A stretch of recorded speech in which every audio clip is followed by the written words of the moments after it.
Hello everyone, welcome to कलयुग पाठशाला। जैसा कि आप सभी जानते हैं कि हमारी क्वेश्चंस की एक सीरीज़ चल रही है जो यूथ कंपटीशन टाइम से है तो और जो आपके एग्ज़ाम के लिए मोस्ट इम्पॉर्टेंट है, जहां से आपके 50 to 60 क्वेश्चंस बनते हैं। तो चलिए स्टार्ट करते हैं हमारी आज की सीरीज़। तो हमारा फर्स्ट क्वेश्चन है आज का कि प्राग ऐतिहासिक शिला चित्रों की खोज किसने की थी। तो आपको बताना है कि प्राग ऐतिहासिक जो शिला चित्र थे इनकी खोज किसने की थी। A John Carlyle, B Archibald Carlyle, C James Fergusson या फिर डी C.W. एंडरसन है। तो अगर प्राग ऐतिहासिक शिला चित्रों की खोज की बात करी जाए तो ये खोज की थी आर्चिबाल्ड कार्लाइल ने की थी आर्चिबाल्ड कार्लाइल ने। भारत में प्राग ऐतिहासिक जो चित्रकला है उसकी खोज किसने की थी। तो अगर बात करी जाए तो यहाँ पर सबसे पहले खोज की थी अंग्रेज़ों ने की थी। किसने की थी? अंग्रेज़ों ने की थी। ये जानने के लिए कि भारत की कला और संस्कृति को समझने के लिए उन्होंने क्या किया था कि यहाँ पर प्राग ऐतिहासिक चित्रकला की खोज की थी।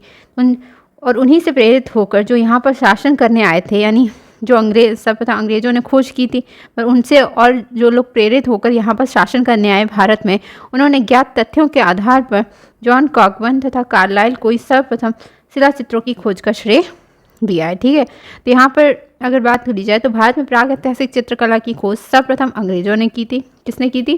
अंग्रेज़ों ने की थी। और अंग्रेज़ों में भी अगर आपसे पूछा जाएगा तो जॉन कॉकबर्न और कार्लाइल को ही सर्वप्रथम शिला चित्रों की खोज का श्रेय जाता है। ठीक है, चलिए नेक्स्ट क्वेश्चन। तो नेक्स्ट क्वेश्चन है कि बिरला सारंगम गुफा किस राज्य में स्थित है। तो आपको बताना है कि बिरला सारंगम जो गुफा है वह किस राज्य में स्थित है। तो बिरला सारंगम गुफा तमिलनाडु में स्थित है। कहाँ पर? तमिलनाडु में स्थित है।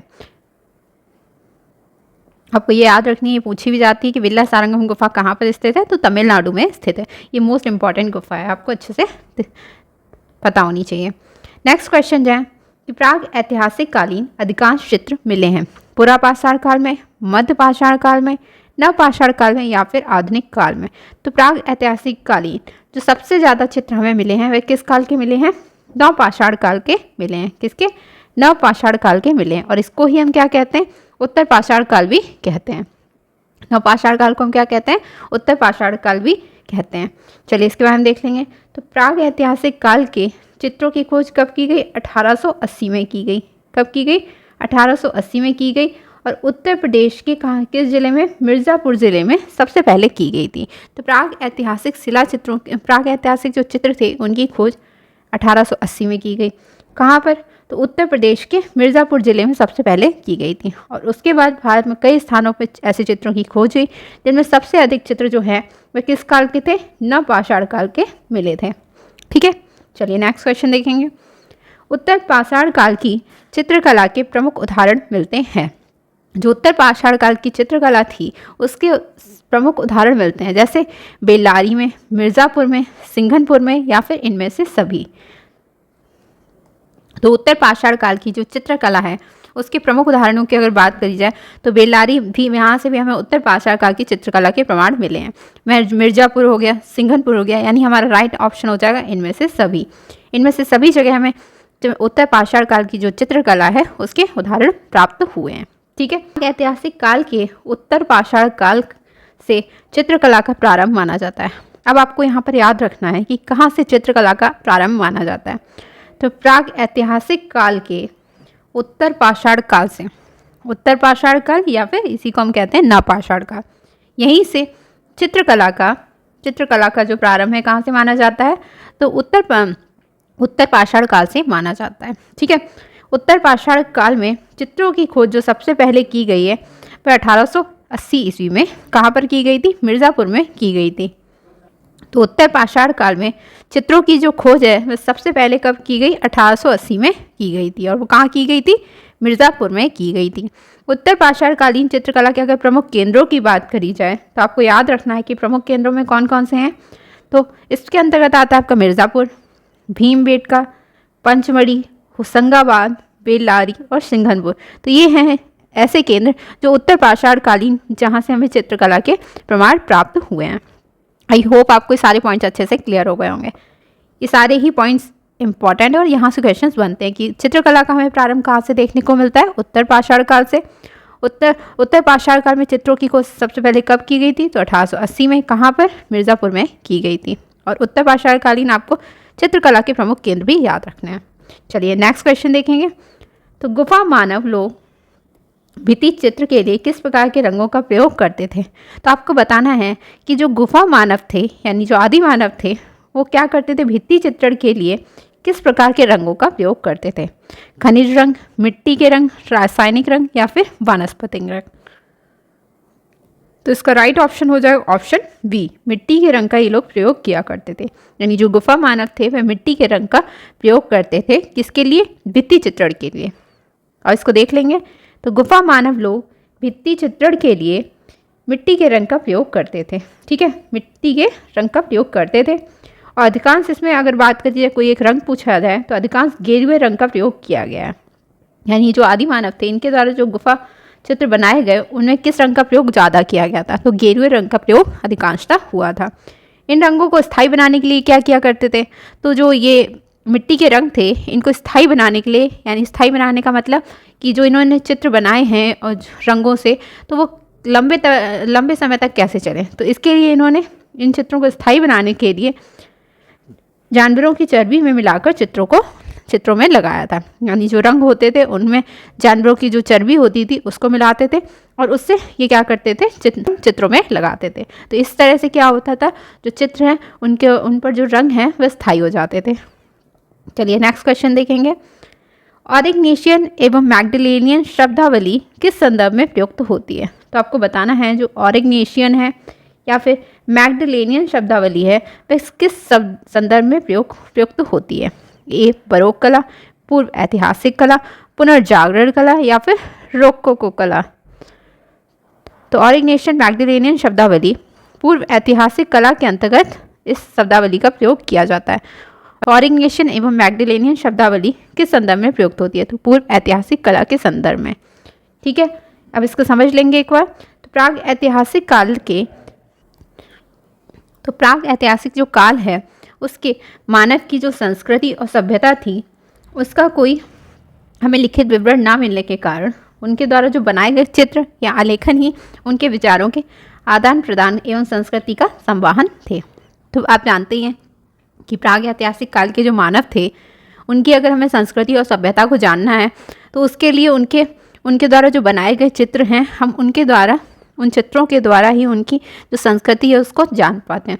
क्योंकि जो प्राग ऐतिहासिक काल का संस्कृति का कोई हमें लिखित विवरण ऐसा प्राप्त नहीं होता है। इस समय को पूर्व ऐतिहासिक काल भी कहा जाता है। ठीक है, जिसे पुरातत्ववेत्ताओं ने 4 भागों में बांटा है।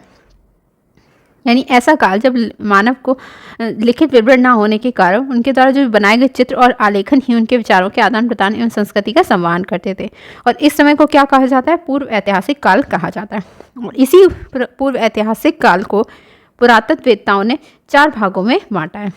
पहला ऑरिग्नेशियन, पैरेगार्डियन, सॉल्यूट्रियन और मैग्डलेनियन युग। तो इन्हें 4 भागों में बांटा। कौन कौन से?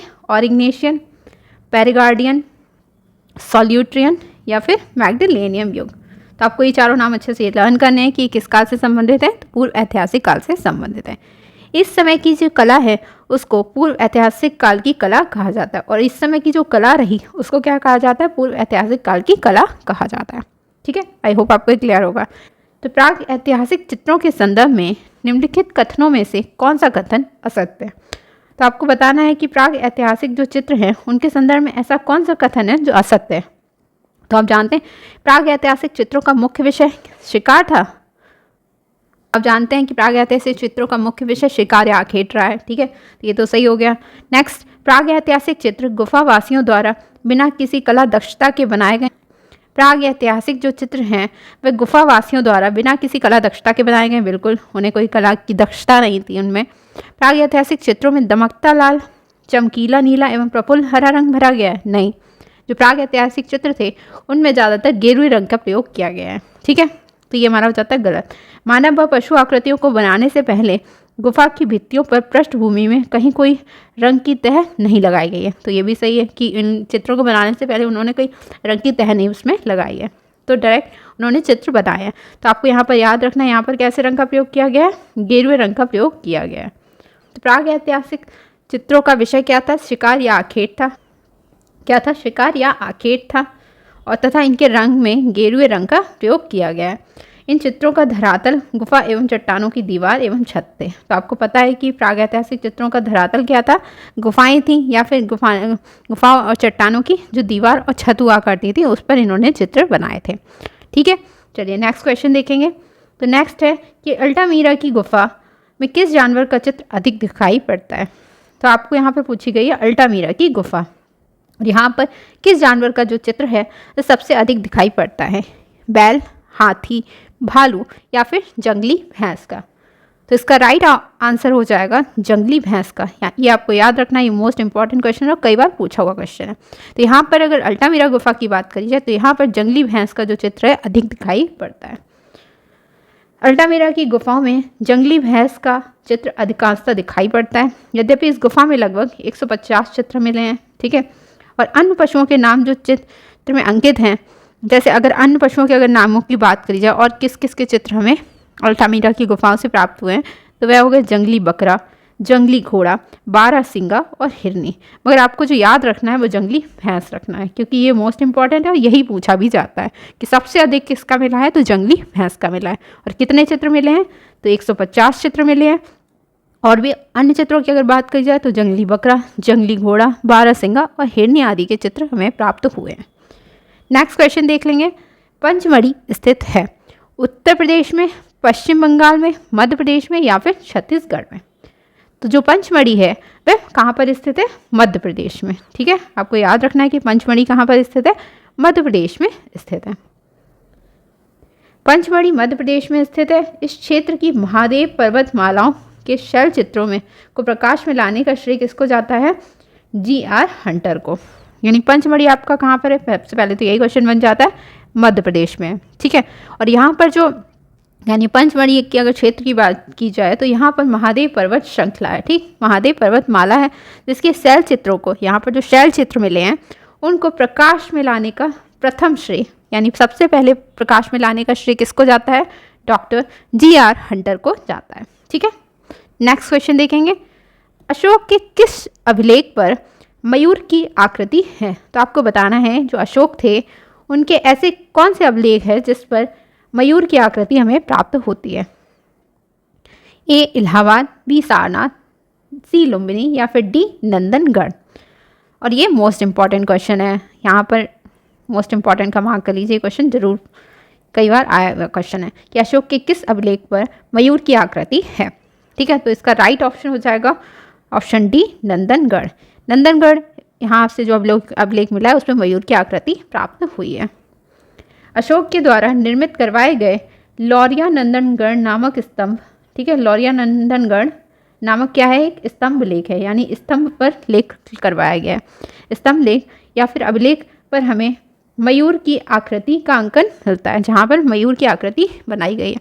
किंतु विशेष रूप से अशोक के जो अभिलेख हैं उन पर हाथी, घोड़ा, सांड और सिंह की आकृतियाँ हमें प्राप्त होती हैं। तो अगर बात करी जाए तो एक ऐसा अभिलेख जहाँ पर मयूर की आकृति प्राप्त हुई है वह कौन सा है, लौरिया नंदनगढ़ स्तंभ लेख है। ये ऐसा स्तंभ लेख है जहाँ पर मयूर की आकृति हमें प्राप्त हुई है और किसके द्वारा बनवाया गया, अशोक के द्वारा। मगर अगर अशोक के और अभिलेखों की बात करी जाए तो हमें वहाँ से जैसे हाथी, घोड़ा, सांड और सिंह की आकृतियाँ प्राप्त हुई हैं।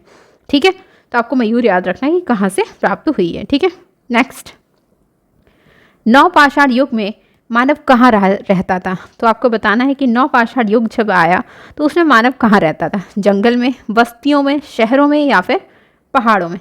तो आप जानते हैं कि नवपाषाण काल आते आते जो मानव था वह बस्तियों में रहने लगा था, यानी उसने बस्तियाँ बनाना शुरू कर दी थी। पुरातत्वीय अभिलेखों से इसका पता लगाना सरल है। पहली बात यह है कि उन दिनों मनुष्यों की बस्तियों का आकार बड़ा हो गया और उनकी संख्या भी बढ़ गई।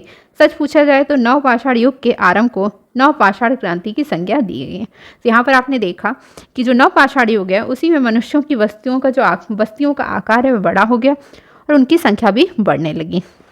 और अगर बात करी जाए तो इसी जो नवपाषाण युग है इसके आरंभ को नवपाषाण क्रांति की संज्ञा दी गई है। ठीक है, नेक्स्ट क्वेश्चन देखेंगे। तो भारतीय चित्रकला के प्राचीन केंद्र कहाँ हैं, गुजरात, मध्य प्रदेश, दिल्ली या फिर जयपुर। तो भारतीय चित्रकला के प्राचीन केंद्र आपको बताने हैं कि कहाँ पर हैं। तो यहाँ अगर बात करी जाए तो यहाँ से जो प्राचीन केंद्र की अगर बात करी जाए तो हमारा राइट ऑप्शन हो जाएगा ऑप्शन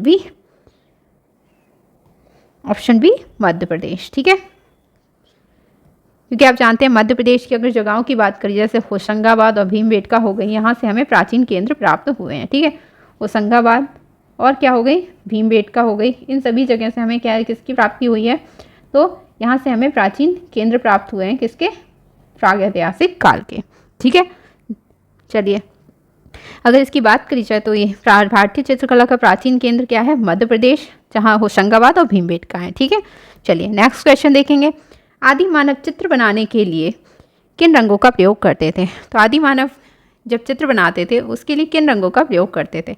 जानवरों की चर्बी में रंग मिलाकर, खड़िया मिट्टी या गेरू के रंग का, या फिर काले रंग का प्रयोग करते थे? तो आप जानते हैं वह उन चित्रों को स्थायी बनाने के लिए किसका प्रयोग करते थे? जानवरों की चर्बी में रंग मिलाकर उसका प्रयोग करते थे। यहाँ पर पूछा गया किन रंगों का प्रयोग करते थे। ठीक है, तो यहाँ पर जानवरों की चर्बी में रंग मिलाकर उसका प्रयोग करते थे। ठीक है, चित्र प्रायः किस रंग के हुआ करते थे? तो लाल, जैसे लाल, गेरू एवं हिरौंजी। ठीक है, काले या फिर जो कोयला और काजल। ठीक है, सफ़ेद, खड़िया रंगों से बने होते थे ये चित्र। ठीक है, इन रंगों को तैयार करने एवं इस्तेमाल करने से पूर्व इन्हें पशुओं की चर्बी में मिलाया जाता था। तो आपने देखा कि ये चित्र कैसे, ये रंग कैसे बनाए जा रहे हैं, पशुओं की चर्बी में रंग मिलाकर बनाए जा रहे हैं। ठीक है, नेक्स्ट क्वेश्चन देखेंगे। तो नवपाषाण युग में लोगों ने निम्नलिखित में आकर मूलभूत प्रौद्योगिकी परिवर्तन किया था।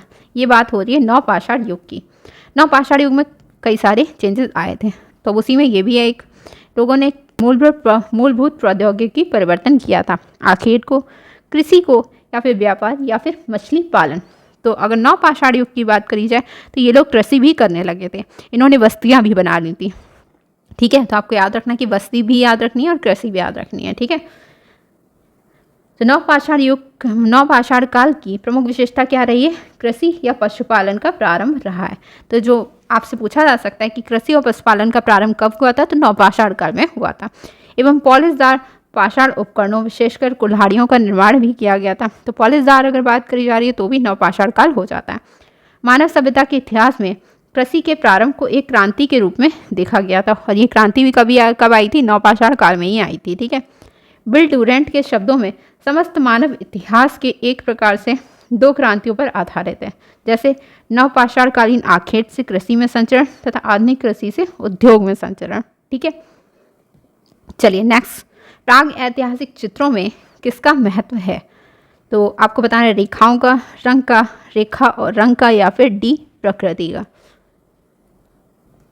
तो आप जानते हैं कि प्राग ऐतिहासिक चित्रों में किसका महत्व है, ये किसके कैसे बनाए गए थे? ये रेखाओं के द्वारा ये चित्र बनाए गए थे। ठीक है, नेक्स्ट अगर बात की जाए तो दक्षिण भारत का कौन सा ऐसा केंद्र है जो प्राग ऐतिहासिक चित्रों के लिए मशहूर है? बेल्लारी, लोथल, मद्रास, या फिर कर्नाटक। तो आपको ऐसा दक्षिण भारत का स्थल बताना है जो प्राग ऐतिहासिक चित्रों के लिए मशहूर है। तो बेल्लारी, लोथल, मद्रास, या फिर कर्नाटक। तो हमारा राइट ऑप्शन हो जाएगा ऑप्शन ए बेल्लारी। तो बेल्लारी जो है वह प्राग ऐतिहासिक चित्रों के लिए मशहूर है। पंचमढ़ी क्षेत्र के चित्रों को प्रकाश में लाने का श्रेय किस विद्वान को प्राप्त है? ये मैंने अभी आपको बताया था। तो इसका अगर बात करी जाए तो डी.एच. गार्डन को, मनोरंजन घोष को, या स्टुअर्ट पिगट को, या फिर इनमें से कोई नहीं। तो पंचमढ़ी क्षेत्र के चित्रों को प्रकाश में लाने का श्रेय किसको है? डी.एच. गार्डन को है। यह आपको याद रखना है, मोस्ट इंपॉर्टेंट क्वेश्चन है। ठीक है, मिट्टी के बर्तनों का आविष्कार किस काल में हुआ था? पुरापाषाण काल में, नवपाषाण काल में, सिंधु सभ्यता में, या फिर मध्य पाषाण काल में। तो मिट्टी के बर्तनों का जो आविष्कार है वह किस काल में हो गया था? नवपाषाण काल में हो गया था। किसमें? नवपाषाण काल में हुआ था। ठीक है, होशंगाबाद किस नदी के तट पर स्थित है? नर्मदा, कावेरी, गंगा, या फिर यमुना। तो होशंगाबाद जो है वह नर्मदा नदी के तट पर स्थित है। ठीक है, आपको याद रखना है कहाँ पर स्थित है, ये नर्मदा नदी के तट पर स्थित है। तो होशंगाबाद है कहाँ पर? तो ये मध्य प्रदेश में स्थित है। ठीक है, कहाँ पर? मध्य प्रदेश के पंचमढ़ी से 45 मील दूर नर्मदा नदी के तट पर स्थित है। तो आपको यहाँ से होशंगाबाद की पूरी लोकेशन पता चल जाती है कि ये कहाँ पर है, मध्य प्रदेश में है। और मध्य प्रदेश से कहाँ पर, पंचमढ़ी से, मध्य प्रदेश का जो पंचमढ़ी स्थल है यहाँ से 45 मील दूर जहाँ पर नर्मदा नदी घाटी है, नदी के तट हैं, वहाँ पर होशंगाबाद स्थित है। और इस नगर से इटारसी जाने वाले मोटर मार्ग पर 5 मील की दूरी पर आदमगढ़ पहाड़ी पर बने 1 दर्जन से अधिक शिलाश्रय जब मनोहारी चित्रांकन हुआ है। और इस नगर से, यानी जो होशंगाबाद नगर है, यहाँ से इटारसी जाने वाला जो मोटर मार्ग है उससे 2.5 मील की दूरी पर आदमगढ़ पहाड़ी पर बने, आदमगढ़ पहाड़ी है जहाँ पर बने 1 दर्जन से अधिक हमें शिलाश्रय मिले हैं और जहाँ मनोहारी चित्रांकन हुआ है। ठीक है, नेक्स्ट क्वेश्चन, भीमबेटका कहाँ स्थित है? लखनिया दरी, होशंगाबाद, वाराणसी या फिर मिर्ज़ापुर? तो भीमबेटका कहाँ पर स्थित है? आपको पता है भीमबेटका स्थित है, अगर इनके अकॉर्डिंग बात करी जाए तो भीमबेटका कहाँ पर? होशंगाबाद में स्थित है। ठीक है, होशंगाबाद में। प्राग ऐतिहासिक कालीन भीमबेटका की जो गुफा है वह मध्य प्रदेश के रायसेन जिले के होशंगाबाद में स्थित है। ठीक है, तो आपको याद रखना है कि भीमबेटका की गुफा कहाँ पर? मध्य प्रदेश के रायसेन जिले के होशंगाबाद में स्थित है। ठीक है, यहाँ कुल कितने? तो यहाँ कुल 600 गुफाएं स्थित हैं। ठीक है, और जिनमें से 275 गुफाओं में चित्र उपलब्ध हैं और यहाँ कुल 600 गुफाएं स्थित हैं, यानी यहाँ पर कुल कितनी? 600 गुफाएं हैं। ठीक है, और अगर उनमें से बात करी जाए चित्र की, तो उनमें से सिर्फ 275 गुफाओं में ही हमें क्या मिले हैं? चित्र प्राप्त हुए हैं। ठीक है, 275 गुफाओं में चित्र प्राप्त हुए हैं। ठीक है, और ये कहाँ पर स्थित है? तो मध्य प्रदेश के रायसेन जिले के होशंगाबाद में स्थित है। नेक्स्ट क्वेश्चन, पंचमढ़ी की खोज किसने की थी? जी.आर. हंटर ने, कॉकबर्न ने, कनिंघम ने या फिर आर.डी. बनर्जी ने? तो पंचमढ़ी की खोज किसने की थी? जी.आर. हंटर ने की थी। किसने की थी? जी.आर. हंटर ने की थी। ठीक है, और यहाँ अगर यहाँ के चित्रों को प्रकाश में लाने की बात करी जाए तो वो कौन लेके आए थे? D.H. गार्डन लेके आए थे। और यहाँ के चित्रों, यहाँ की पंचमढ़ी की अगर बात करी जाए तो पंचमढ़ी की खोज की थी जी.आर. हंटर ने। ठीक है, चलिए नेक्स्ट क्वेश्चन, होशंगाबाद में प्राप्त प्राग ऐतिहासिक काल के चित्र, होशंगाबाद में हमें किस काल के? प्राग ऐतिहासिक काल के चित्र बने प्राप्त हुए हैं। कहाँ से? गुफाओं से या घरों की दीवारों पर, शैलाश्रयों में या फिर लकड़ी पर? ये जो चित्र प्राप्त हुए हैं वह कहाँ पर प्राप्त हुए हैं? प्राग ऐतिहासिक काल के चित्र, तो ये चित्र में प्राप्त हुए हैं शैलाश्रयों में। कहाँ पर? शैलाश्रयों में ये चित्र हमें प्राप्त हुए हैं। अब इसके बारे में देख लेंगे। तो मध्य प्रदेश के, कहाँ पर? मध्य प्रदेश के नर्मदा नदी के तट पर स्थित, ठीक है, मध्य प्रदेश की किस नदी पर? नर्मदा नदी के तट पर स्थित होशंगाबाद, मैंने अभी आपको बताया था कि होशंगाबाद कहाँ पर है? मध्य प्रदेश में है। ठीक है, और पंचमढ़ी 45 मील की दूरी पर नर्मदा नदी के तट पर स्थित है। ठीक है, तो मध्य प्रदेश में जो नर्मदा नदी है वह किस तट पर? नर्मदा नदी के तट पर क्या स्थित है? होशंगाबाद स्थित है। और इसकी जो खोज है वह किसने की थी? मनोरंजन घोष ने की थी। किसने? मनोरंजन घोष ने की थी। और इन्होंने यहाँ पर आदमगढ़ के शिला चित्रों की खोज भी की थी। ठीक है, यहाँ पर आदमगढ़ के जो शिला चित्र हैं उनकी भी खोज की थी। होशंगाबाद से ही एक हल्के पीले रंग का विशाल हाथी का चित्र भी प्राप्त हुआ है। ठीक है, कैसे रंग का? एक हल्के पीले रंग का विशाल हाथी का चित्र भी हमें होशंगाबाद से प्राप्त हुआ है, जो अति प्रसिद्ध है। और यहाँ से प्राप्त अन्य प्रसिद्ध चित्रों में जैसे जिराफ समूह, अश्व, 4 धनुर्धारी, अश्वारोही हैं, और ये सारे ही मोस्ट इंपॉर्टेंट हैं चित्र। ठीक है, ये चित्र आपको पता होने चाहिए। तो होशंगाबाद की खोज किसने की? मनोरंजन घोष ने की। और यहाँ पर जो आदमगढ़ के शिला चित्रों की खोज किसने की है? मनोरंजन घोष ने की है। होशंगाबाद कहाँ पर स्थित है? तो मध्य प्रदेश में स्थित है और नर्मदा नदी के तट पर स्थित है। और यहाँ पर हमें हल्के पीले रंग का विशाल हाथी का चित्र भी प्राप्त हुआ है। और यहाँ से हमें अन्य प्रसिद्ध चित्रों में अगर बात करी जाए जैसे जिराफ समूह, अश्व, 4 धनुर्धारी और अश्वारोही आदि के चित्र प्राप्त हुए हैं। चलिए नेक्स्ट क्वेश्चन देखेंगे। उत्तर प्रदेश में प्राप्त प्राग ऐतिहासिक चित्र कहाँ हैं? इंडिया में, सारनाथ में, अवध में या फिर मिर्ज़ापुर में? तो बात हो रही है उत्तर प्रदेश की, तो हमारा राइट ऑप्शन हो जाएगा ऑप्शन डी, मिर्ज़ापुर में। ठीक है, अब इसके बारे में देख लेंगे। तो उत्तर प्रदेश राज्य के मिर्ज़ापुर जिले में विंध्याचल पर्वत पर स्थित कैमूर की पहाड़ियों में सबसे पहले सन 1880 में प्राग ऐतिहासिक चित्रों की खोज की गई थी। किसने की थी? कार्लाइल ने और कॉकबर्न ने। और यहाँ पर सुअर का आखिर जो नामक चित्र है जैसे प्रसिद्ध चित्र उपलब्ध है। तो आपको ये सबसे पहले तो ये मोस्ट इंपॉर्टेंट मार्क करना है कि यहाँ से कई सारे क्वेश्चंस बन रहे हैं।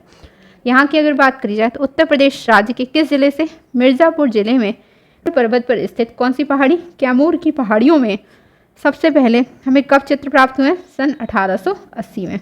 ठीक है। और प्राग ऐतिहासिक जो चित्रों की खोज है वह कब किसने की है? तो कार्लाइल और कॉकबर्न ने की है। ठीक है।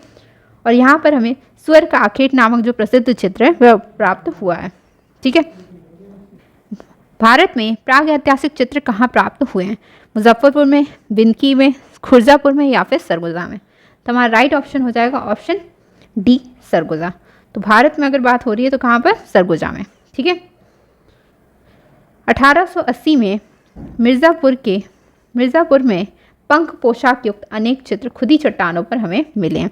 प्रागैतिहासिक चित्र के महत्व के हैं विद्वानों ने मध्य प्रदेश, सिंघनपुर तथा सरगुजा रियासत के जोगीमारा स्थान पर चित्रयुक्त प्राचीन महत्व की चट्टानों की खोज की है। तो यहाँ पर 1880 में मिर्ज़ापुर में हमें पंख पोशाक युक्त अनेक चित्र खुदी चट्टानों पर मिले हैं। और यहाँ पर कहाँ पर? तो मध्य प्रदेश, सिंघनपुर और सरगुजा जो रियासत हैं, तो यहाँ पर अगर बात करें मिर्ज़ापुर क्षेत्र की किन पहाड़ियों पर भारतीय गुफा चित्र बने हुए हैं? आपको बताना है कि मिर्ज़ापुर का ऐसा कौन सा क्षेत्र है, मिर्ज़ापुर के ऐसे क्षेत्र की बात करनी है कि किन पहाड़ियों पर भारतीय गुफा चित्र बने हुए हैं। श्यामला पहाड़ियों पर, कबरा पहाड़ियों पर, पहाड़गढ़ पहाड़ी पर या फिर कैमूर की पहाड़ी पर? तो मिर्ज़ापुर की अगर बात हो रही है तो हमारा राइट ऑप्शन क्या हो जाएगा? कैमूर की पहाड़ियों पर। ठीक है। अब बात कर लेते हैं इसके बारे में।